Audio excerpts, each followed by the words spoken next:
అందరికీ నమస్కారం. తెలుగు కథల సంపుటికి వెల్కమ్. చందమామ కథల్లోని బేతాళ కథలు చెప్పుకుందాం. ఈరోజు మనం చెప్పుకోబోయే కథ పేరు ఓడిన గంధర్వుడు. పట్టువదలని విక్రమార్కుడు చెట్టు వద్దకు తిరిగి వెళ్ళి చెట్టుపై నుంచి శవాన్ని దించి భుజాన వేసుకొని ఎప్పటిలాగే మౌనంగా శ్మశానం కేసి నడవసాగాడు. అప్పుడు శవంలోని బేతాళుడు, రాజా, నువ్వు ఈ విధంగా శ్రమపడడం చూస్తుంటే నాకు జాలి కలుగుతున్నది. శరీర బలంలో మనుషులు దేవతలకు సరితూగరు, కానీ బుద్ధిబలంలో వాళ్ళను మించిన వాళ్ళు మీలో కొందరున్నారు. అలాంటి వాడి కథ చెబుతాను, శ్రమ తెలియకుండా విను అంటూ ఇలా చెప్పసాగాడు. ప్రగల్భుడు అనే గంధర్వుడొకడు భూలోకపు వింతలు చూస్తూ ఆకాశంలో తిరుగుతూ ఉండగా అతడికి ఒక అరణ్యంలో ఒక మనిషి కనిపించాడు. ఆ మనిషి చిరిగిన గుడ్డలతో బక్కచిక్కి ఉన్నాడు. ఒక పళ్ళ చెట్టు నుంచి రాలిన పళ్ళు ఏరుకో తింటూ మధ్య మధ్య ఏ క్రూర మృగం నుంచైనా ప్రమాదం రాగలదేమో అని దిక్కులు చూస్తున్నాడు.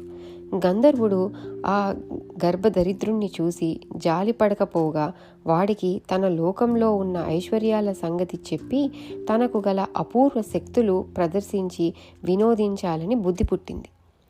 వెంటనే గంధర్వుడు ఆకాశం నుంచి ఆ దరిద్రుడి ముందు దిగాడు. దరిద్రుడు కంగారు పడిపోతూ, అయ్యా, నీ రూపం చూస్తుంటే మనిషివి కాదన్న అనుమానం కలుగుతున్నది. నువ్వెవరివి అని అడిగాడు. గంధర్వుడు తాను గంధర్వలోకం నుంచి వస్తున్నట్టు చెప్పి ఆ లోకంలో తాను అనుభవిస్తున్న సుఖాలను వివరించి, నీ పేరేమైతేనే నువ్వు గర్భదరిద్రుడివి, నా పేరు ప్రగల్భుడు, అపూర్వ శక్తులు గలవాణ్ణి అన్నాడు.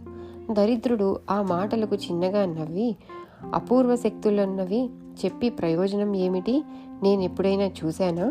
ఆ శక్తుల ద్వారా నువ్వు చెయ్యగల ఘనకార్యాలేవో చేసి చూపించు అన్నాడు. గంధర్వుడు కోపగించుకొని, అయితే ఏం చేయమంటావో చెప్పు. నువ్వు చెప్పింది చేయలేకపోతే ఓడినట్టు అంగీకరించి నీకు సర్వ సంపదలు ఇచ్చిపోతాను. ఒకవేళ నువ్వు ఓడటం జరిగితే నిన్ను కుక్కగా మారుస్తాను అన్నాడు. దరిద్రుడు సరే అని దాపులనున్న ఒక చెట్టును గంధర్వుడికి చూపుతూ, నీ అపూర్వ శక్తులతో దానిని ఏనుగుగా మార్చగలవా అన్నాడు. గంధర్వుడు వెంటనే ఆ చెట్టుకేసి చెయ్యి ఎత్తి ఏదో అన్నాడు. మరుక్షణం చెట్టు ఏనుగుగా మారి ఘీంకరిస్తూ అక్కడి నుంచి పారిపోయింది. ఆహా, అద్భుతం అంటూ దరిద్రుడు చప్పట్లు కొట్టాడు. గంధర్వుడు గర్వంగా చూస్తూ, ఇంకా ఏం చేయమంటావో చెప్పు అన్నాడు. దరిద్రుడు గంధర్వుణ్ణి తన ఇంటికి తీసుకుపోయాడు. అది ఒక చిన్న పూరి గుడిసె. దరిద్రుడు ఆ గుడిసెను అందమైన భవనంగా మార్చమని గంధర్వుణ్ణి అడిగాడు. గంధర్వుడు క్షణంలో దాన్ని మహాభవనంగా చేశాడు.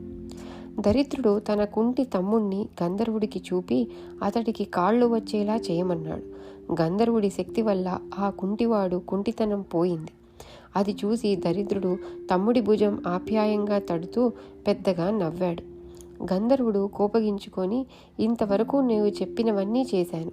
నీ వాలకం చూస్తుంటే ఇచ్చకపు మాటలకు నన్ను మోసగించి లాభపడాలని చూస్తున్నట్టు కనిపిస్తున్నావు అని చిటికెలో భవనాన్ని పూరి గుడిసెలాగా తమ్ముణ్ణి అవిటివాడిలాగా చేశాడు. దరిద్రుడు బిక్కమొహం వేశాడు. గంధర్వుడు మహదానందం పడిపోతూ, నా అపూర్వ శక్తులతో నీవు కోరుకున్నవన్నీ చేశాను. నువ్వు ఓడినట్టే కదా, ఇప్పుడు నిన్ను కుక్కగా మార్చి నా లోకానికి పోతాను అన్నాడు. ఆ మాటలతో దరిద్రుడు తేరుకొని, అప్పుడే ఏమైంది, ఈ ఒక్క పని చేయగలిగితే నువ్వు గెలిచినట్టే అన్నాడు. సరే, ఆ పనేదో త్వరగా చెప్పు అన్నాడు గంధర్వుడు. మరేం లేదు, నీ అపూర్వ శక్తులు ఉపయోగించి నేను నీలాగా నువ్వు నాలాగా మారిపోయేటట్టు చెయ్యి అన్నాడు దరిద్రుడు.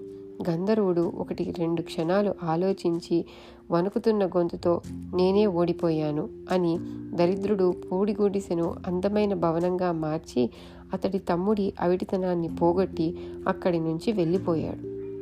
బేతాళుడు ఈ కథ చెప్పి, రాజా, నాకు ఒకే సందేహం. అంతటి అపూర్వ శక్తులు గల గంధర్వుడు దరిద్రుడి ఆఖరి కోరికకు అలా ఎందుకు వణికిపోతూ తన ఓటమిని ఒప్పుకున్నాడు? దీనికి సమాధానం తెలిసి కూడా చెప్పకపోయావో నీ తల పగులుతుంది అన్నాడు.